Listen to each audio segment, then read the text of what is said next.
After an exhaustive investigation, we've charged a man in relation to the death of Judy MAERZ. On Thursday, February 16th, at approximately 10:30 a.m., the body of Judy MAERZ was discovered in Deerfoot Athletic Park, located at 1616 8th Avenue N.E. An autopsy conducted by the Office of the Chief Medical Examiner determined that her death was the result of a homicide. Following her death, our detectives worked around the clock to interview witnesses, collect forensic evidence, and conduct an extensive review of CCTV from the area. We also received a significant amount of information from the public, which helped to narrow down the timeline surrounding the homicide. And based on this, we were able to identify a potential suspect. As a result, yesterday, we executed a search warrant at the residence located in the 300 block of Eldorado Place N.E. and took one man into custody. It is believed that the victim and the accused were unknown to each other and had met on the evening of Wednesday, February 15th, 2023, and we believe that Judy was picked up and transported over to the Deerfoot Athletic Park, where she was ultimately killed. Christopher Ward Dunlop, 48 of Calgary, has now been charged with second-degree murder and indignity to a body. He'll next appear in court on Monday, March 6th. This was a very public and extremely disturbing murder. The victim in this case was targeted by someone unknown to her, and we recognize these types of cases have an enormous impact on the sense of safety for Calgarians. Over the past 2 weeks, we've worked tirelessly to identify the suspect and secure key evidence which has led to these charges. I want to thank the public for coming forward with information for this investigation, and anybody that has not yet spoke to us that may have information, we still would like to talk to them. Thank you. Is this the same Christopher Ward Dunlop that confessed to killing Laura Furlan in, I believe, 2009, or is this two separate people? It's the same. Could you speak to the nature of how the two may have ended up meeting up this night, the current victim, not Laura? Yeah, I think it's there's a lot of similarities between those two investigations. They weren't known to each other, and I think it was an unfortunate circumstance where they met. What were some of the key pieces of evidence that led to you guys finding the suspect? As this is still an ongoing investigation, we are still poring over tons of evidence. That's stuff that's going to have to wait for the court process to come out public. Were there any cold case investigation methods used to relate the two cases and kind of put the links together that you could reveal? With this investigation, we followed the evidence that came forward during this file, and it was at that point that it led to Mr. Dunlop being identified as a suspect. Are you able to confirm Dunlop's past charges? I don't have his past charges with me right now. I believe that the Laura Furlan case, she had some issues with drugs and lived a very high-risk lifestyle. Is that the same case with Judy MAERZ, the victim here? Judy MAERZ was a mother. We've spoken to her family today, and advised of these charges, and she was a victim of a tragic death here. Sorry, Staff Sergeant, could you speak to the motive of the crime, the reason why he may have committed this? I don't know that we have that yet. We're still going over lots of evidence, and I don't think that in some of these cases we'll ever make sense of why it occurred.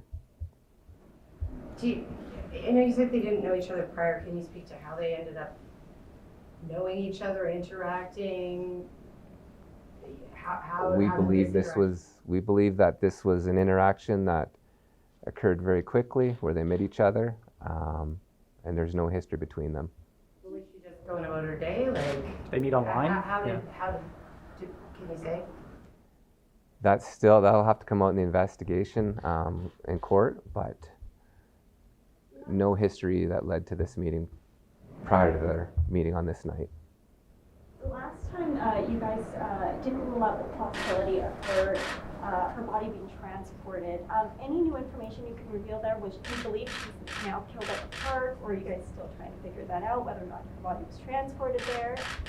We believe this whole incident that we're investigating right now occurred at Deerfoot Athletic Park, or her death occurred at that park. Do we know why he chose to go to that park in particular? Or is there any indication of why he would drive there? Or That's an answer I don't have right now, no. Do you have any indication how long she was there before her body was discovered? Because it was discovered like in broad daylight, right? At 10:30 in the morning? Yeah. We believe the incident occurred within the hours leading up to her being discovered. We're narrowing down our timeline, but yeah. Can you speak to just how quickly this investigation progressed to the point that Judy MAERZ died a couple of weeks ago and you do at least have an arrest already? Yeah. Sorry, the question again? Well, I just, it's not often we see them resolve this quickly or charges this quickly. So what, speak to the speed of this investigation. A lot of hard investigative work went into this, and some key pieces of evidence came forward. It also led us to some serious concerns for the safety of Calgarians, and we had investigators working around the clock to ensure Calgarians were safe here and bring a quick resolution to this file. Has this case opened other cases or helped move along other cases? With the amount of evidence and work that we've been putting into this the last 2 weeks, this has been our sole focus right now.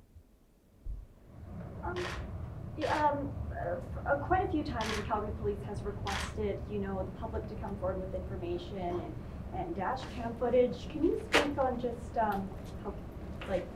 how crucial that was to helping you guys, or was it important, or? Yeah, very important. Small pieces of evidence from different areas help us narrow down timelines of people's movements and actions and when things occur.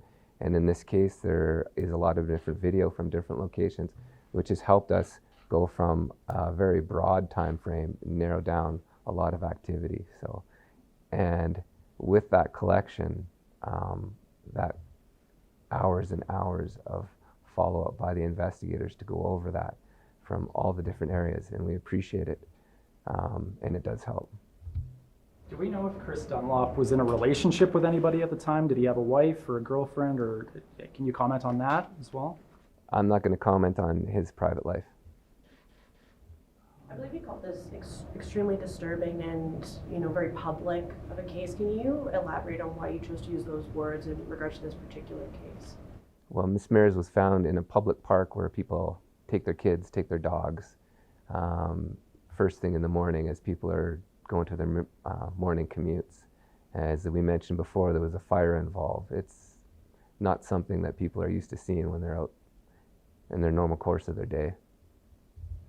Mr. Dunlop, is he cooperating with police or in the investigation, or? He was interviewed, and I'm not going to get into too many details. He's remanded now in custody, and that'll come forward in the court process. Staff Sergeant, the charges include indignity to a body. Does the fire relate to that? Yeah, So we believe the fire was set to cover up the homicide? that's our belief right now, yeah. Any other questions? Are you able to elaborate on how her family is doing? I mean, this must just be incredibly shocking for them. Devastated. They've lost a mother. We spoke with the families this morning, and they're just, somebody's been torn from their life, and not only her family, Laura Furlan's family as well. We've spoken with them, and I'm sure this is going to bring up a lot of horrible memories for them as well. Do you have any comments or thoughts on the fact that this has happened in the past with the same person? They were sentenced and now they're out and doing this again. Do you have any comment at all about that situation happening?